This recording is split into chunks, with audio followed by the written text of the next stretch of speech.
Nona aula de Astrologia Online, o meio do céu, casa 10, lugar da vocação e do destino.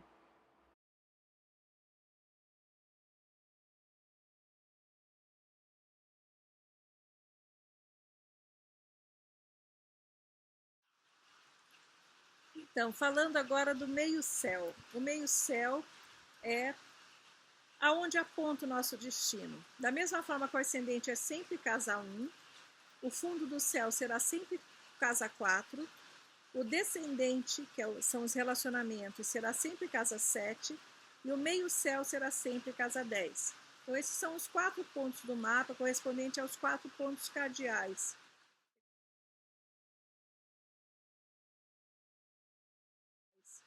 Eles são bastante importantes, correspondem aos inícios das estações e eles vão mover o mapa. Então é bastante interessante você ter esse conhecimento sobre o seu mapa. Muitas vezes a pessoa tem um mapa bastante energizado e aí tem um meio-céu em peixes, onde ela tem a tendência a se doar, a se sacrificar, a fazer renúncias. Então, a gente às vezes tem que trabalhar um pouquinho esse meio-céu em peixes, cuja regência é Netuno. Vamos supor que tem outros planetas lá no meio-céu. É bom que a gente sempre tenha a consciência dos pontos principais e onde está a regência.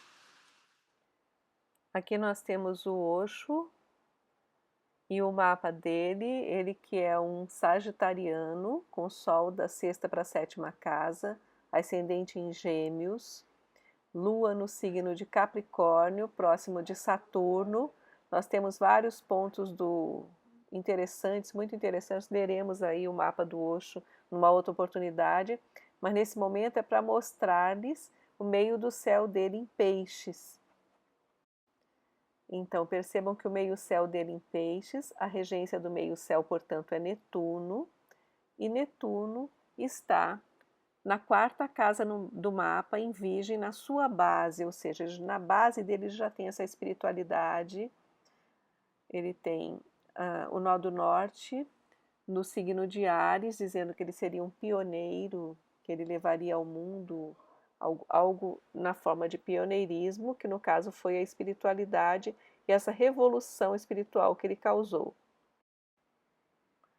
Tem vários planetas em Capricórnio, Marte, Mercúrio, Vênus, Lua, todos pessoais, e mais Saturno em Capricórnio, dizendo que ele trabalharia bastante, que ele se comprometeria com a missão dele. Na casa 8, na casa da mudança. Então veja bem que é da casa 7, na verdade, para a casa 8, e isso é a casa 7 representando o público dele, né, o outro na vida dele, também os inimigos declarados que ele teve, e a casa 8, a casa da profundidade, a casa da sexualidade, a casa do Tantra, a casa da psicologia, de tudo que é profundo, da casa de Escorpião. A casa 8 aí também poderíamos colocar como as transformações profundas que ele causou nas pessoas com sua palavra, com seus livros, com as suas meditações e ensinamentos. Lembremos que ele tem um grande trígono de fogo envolvendo Urano na 11ª casa em Áries, com o Sol na 6ª casa em Sagitário e Júpiter na 3ª casa em Leão. Um grande trígono leva muitas vidas para formar e é um aspecto indicando bastante espiritualidade, autoconfiança e envolvendo planetas sociais e transpessoais, social como Júpiter, transpessoal como Urano e o próprio eu, a essência do Osho em Sagitário. Urano representa liberdade, igualdade, fraternidade, está em Áries, na casa 11, na casa dos ideais coletivos, também dos ideais aquarianos. Também Júpiter está na casa 3, em Leão, a palavra, os livros, né, os ensinamentos, o conhecimento que Osho tinha, a sabedoria também. E o Sol na 6ª para a 7ª casa, em Sagitário, e tudo que Sagitário remete, que é busca, filosofia de vida, peregrinação. Ele era, inclusive, um filósofo. Levar para as pessoas a palavra dele, como ele levou como um bom sagitariano, rompendo fronteiras, se estabeleceu na América também. E nos Estados Unidos ele teve tantos seguidores, ele teve ashram, fundou ashram, assim como ele tinha em Pune, na Índia. Ainda existe, né, o Osho Multiversity, que foi uma universidade focada nos assuntos da espiritualidade. Aqui nós temos outro grande mestre, homem da ciência, físico, Albert Einstein, ele que era um pisciano com meio do céu em peixes também. Um ascendente em Câncer, Lua no signo de Sagitário, Urano entrando na terceira casa do mapa, dizendo dele lado que ele teria uma mente brilhante, vários planetas também em Áries, representando o pioneirismo, e um nó do norte em Aquário, dizendo que ele tinha que revolucionar de alguma forma o que se pensava naquele momento. Então ele traria o novo, o diferente, o irreverente, ele faria que as pessoas abrissem suas mentes, enfim. Depois a gente também pode fazer uma leitura do mapa do Einstein, mas hoje para mostrar para vocês que ele também uma figura da ciência que colocou, né, se colocou a serviço da humanidade como um bom sol, meio do céu em peixes, com sol em peixes. Essa foto é bastante célebre. E aí nós vamos para Dalai Lama. Agora nós vamos para o mapa do Dalai Lama, que nasceu dia 6 de julho de 1935, tem 81 anos. Ele que o nome é Tenzin Gyatso, e o Dalai Lama significa oceano de sabedoria. É realmente uma encarnação de sabedoria aqui na Terra, um luminar, né, para nós seres humanos. E ele teve desde pequenino um drama familiar, tanto relacionado às questões de base de família, quanto às questões da terra dele, do Tibete. Ele que tem o Sol em Câncer e o ascendente em Câncer, já trazendo esses temas familiares no próprio Sol e ascendente. Ele tem o meio do céu em Peixes, simbolizando essa pessoa sábia, compassiva, doadora, que sabe fazer, né, tão bem esse papel de humildade, compaixão, espiritualidade, tudo relacionado ao signo de Peixes, como ele tem essa expressão no meio-céu, no seu meio-céu no mapa astrológico de nascimento. Ele também tem Saturno na casa 9, dizendo dessa mestria que ele passaria para a humanidade. Ele tem Plutão na primeira casa em Câncer, dizendo das perdas, de tudo que ele teve que viver desde a tenra infância.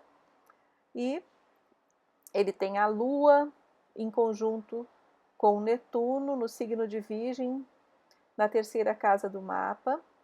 E essa Lua, ele representa, eu acho que representa principalmente, porque está conjunto a Netuno, toda a espiritualidade que ele passa de forma que ele transmite, né? O eixo das viagens dele do conhecimento é bem ativado, a casa 3-9, com Lua Netuno, juntinhos na 3, a casa da palavra, dos livros, das palestras, né? Das viagens, e também com Saturno em Peixes na 9, se opondo a essa Lua, dizendo também do contato da mãe, que ele perdeu cedo, e de toda a história da invasão da China, a China invadindo o Tibete, ele tendo que se refugiar em outros países, pedir abrigo, enfim, todo o drama que ele viveu, que está retratado em alguns filmes, e também dizendo dessa batalha que ele travaria como eu considero, né, assim, o Dalai Lama é um diplomata, né, também de tudo que acontece em termos de, coloca o país dele em destaque, tentando fazer o papel de diplomata, tanto dentro da espiritualidade, mas também de uma maneira política. Ele tem Marte na 4ª casa do mapa, que é Libra, que está em Libra, ou seja, essa diplomacia, esse divulgador da paz, né, esse guerreiro da paz, que é o Dalai Lama. Ele tem Júpiter na 5ª casa em Escorpião, dizendo das questões dele relacionadas à espiritualidade, ao conhecimento do sagrado, e que ele também pode expressar no palco de Leão, que é a 5ª casa. E ele tem Urano na 11ª casa do mapa, próximo da roda da fortuna, dizendo dos ideais elevados, que ele seria esse exemplo para a humanidade, e o nó do norte dele é Capricórnio. De todo o mapa do Dalai, a gente pode dizer o seguinte: o eixo Câncer-Capricórnio nele é muito ativado, tá? Que são as questões do Estado e da família, da pátria e da política, que ele viveu desde pequeno. E, claro, toda a questão da espiritualidade, representada por esse meio-céu em peixes, pela sensibilidade de todos esses planetas em água, por essa autoridade em termos de espiritualidade, que está representado por Saturno em peixes, próximo ao meio-céu, e por Júpiter em Escorpião, na 5ª casa do mapa. A alegria que o Dalai Lama nos transmite está representado por esse Sol, embora seja Câncer, ele está na 1ª casa do mapa, que é uma casa de alegria, uma casa ariana, uma casa de elemento fogo. E também ele tem o Mercúrio em Gêmeos, bastante comunicativo, por estar em Gêmeos, embora nem tanto por estar na 12ª casa, que daí lembra os monastérios, etc. Ele tem também a Vênus em Leão, quase já na 3ª casa da comunicação, e esse Marte em Libra, que é um Marte de bastante alegria, sociabilidade e diplomacia. Então, o meio-céu representa o ponto onde o Sol está culminando. Por isso é um lugar ensolarado, é um lugar iluminado, é um chamamento existe ali no meio-céu. O ascendente e o meio-céu são pontos extremamente importantes no mapa, porque eles equivalem ao nascimento e à culminação do Sol. Esses pontos são representados por linhas imaginárias, que chamamos de cúspides, que dividem as casas ou os signos. A cúspide do meio-céu é a linha que separa a casa 9 da casa 10.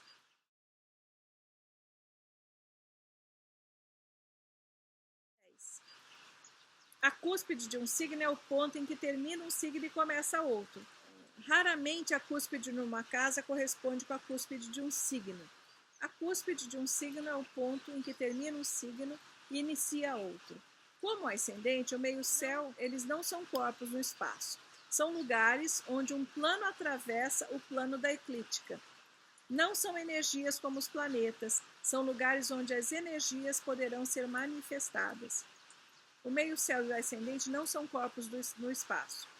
São lugares onde um plano atravessa o plano da eclíptica. Eles não são energias como os planetas, são lugares onde as energias se manifestarão ou poderão ser manifestadas. O meio-céu corresponde ao lugar em que a eclíptica atravessa o meridiano local e o ascendente ao lugar em que a eclíptica atravessa o horizonte local.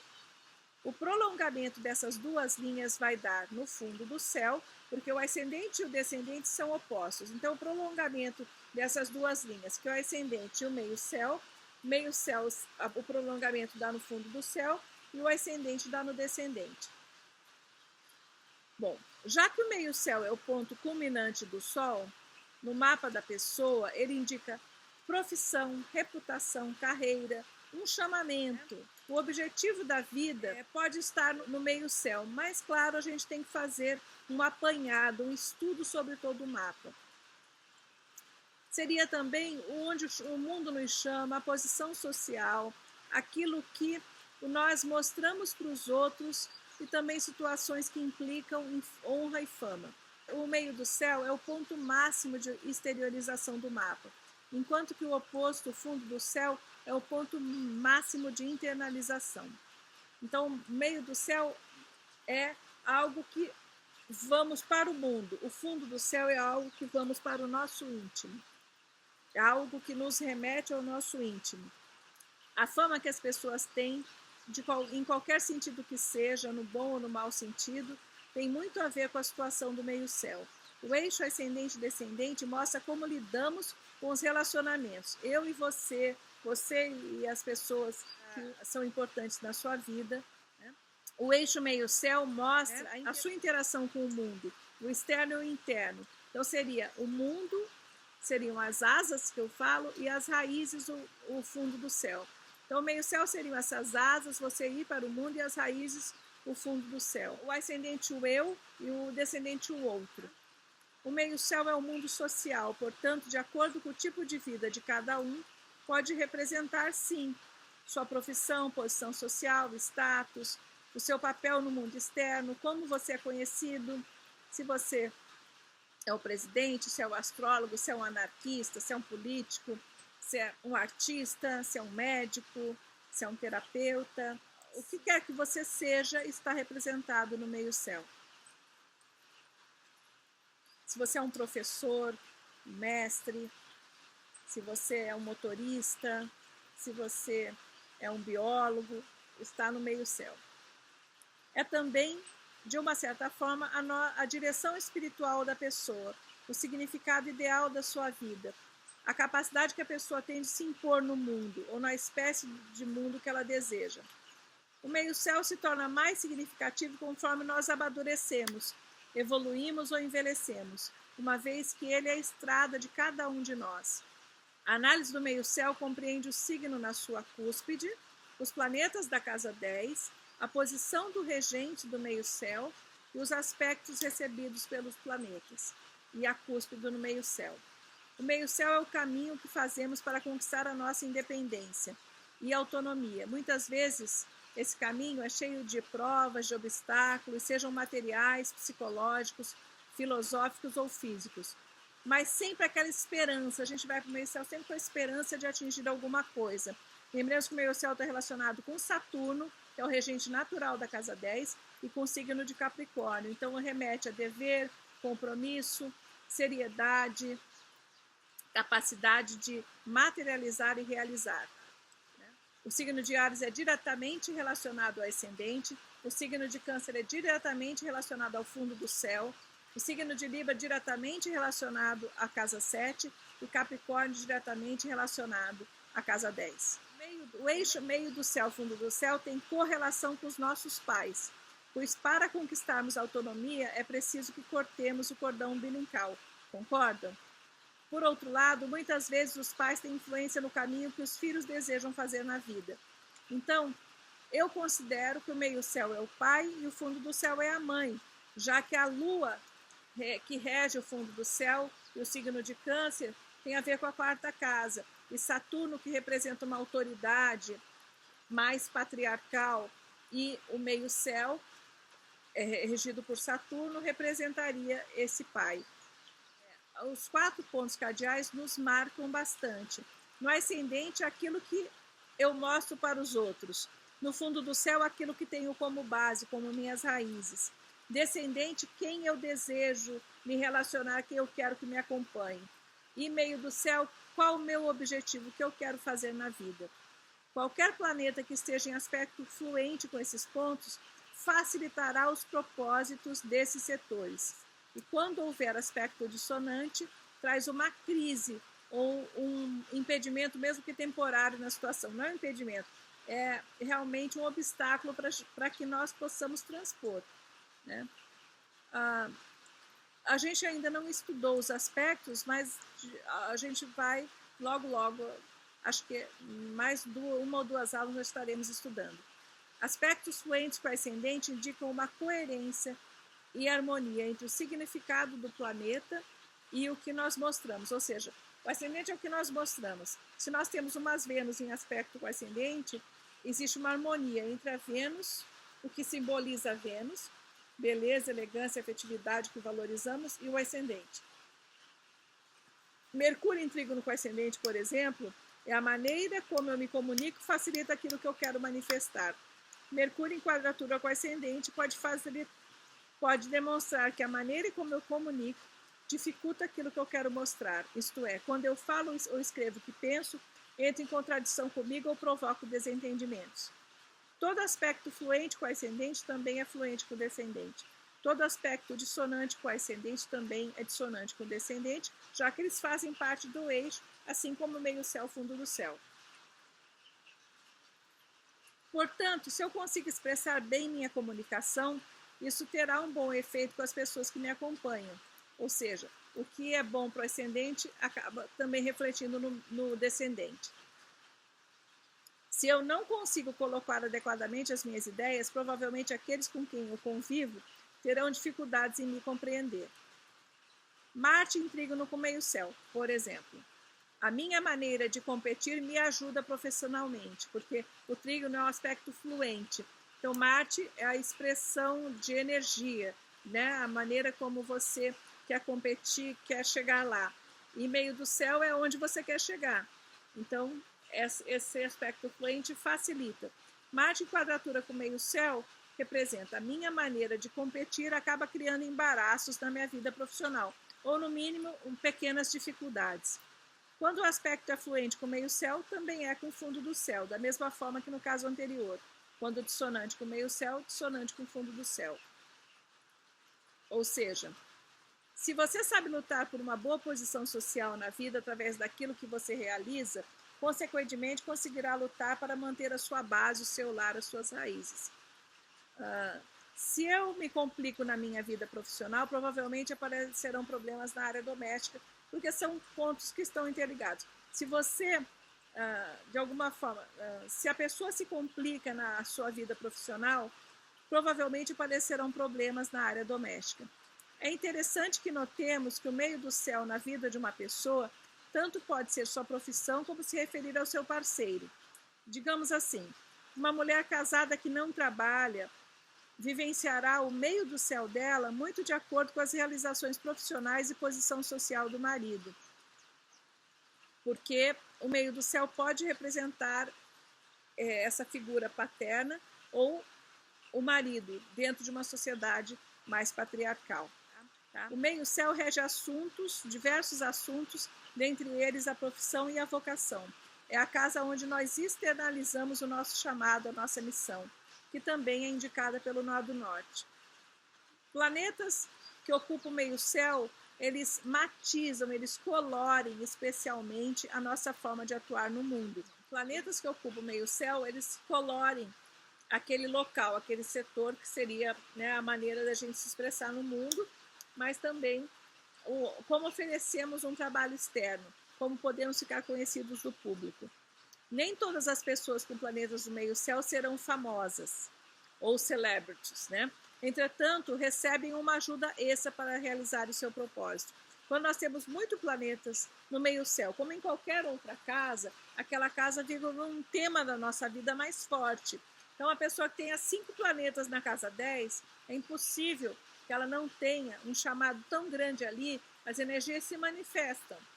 Da mesma forma, na casa dos filhos, 5, ou na casa 1, ou na casa 2, ou na casa 4, onde nós temos muitos planetas, aquela energia vai se manifestar de alguma forma, ela vai encontrar um meio de se manifestar. Bem, se os planetas estão no meio-céu, dizem sobre a qualidade usada no local de trabalho ou na profissão, e sempre indicam fatores que determinarão o tipo de profissão que é possível se ter, se criar. Lembremos que o meio-céu tem uma analogia com o pai, como eu já falei, tanto de olhar, se olharmos pelo ângulo do Sol, a casa 10 é a casa mais solar, está no ápice, né?